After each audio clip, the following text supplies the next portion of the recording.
সন্ধ্যাবেলায় চায়ের সাথে যদি এমন মুচমুচে কিছু হয় তাহলে কেমন লাগে? আমার কিন্তু বেশ ভালো লাগে। এজন্য ১ম এ ফ্রাই প্যানে তেল গরম করে তাতে জিরে, কালো জিরে, একটু আদা বাটা দিয়ে নেড়ে-চেড়ে একটু জল দিয়ে দেব। তার মধ্যে কাঁচা লঙ্কা আর চিলি ফ্লেক্স, একটু লবণ দিয়ে মিক্সড করে ১ কাপ পরিমাণ সুজি দিয়ে দেব।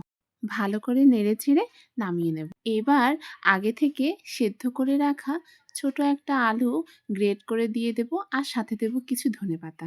এমনভাবে রোল করে কর্নফ্লাওয়ার ছিটিয়ে তার মধ্যে গড়িয়ে ছুরি দিয়ে ছোট, ছোট করে যেমন ইচ্ছা তেমন শেপে কেটে নিয়ে ভেজে নিতে হবে। এভাবে ভেজে নিলেই রেডি হয়ে যাবে এই সুজির এই ছোট, ছোট বাইটস গুলো। আমি কিছু এখন খাওয়ার জন্য করেছিলাম আর কিছু ডিপে রেখে দিয়েছিলাম।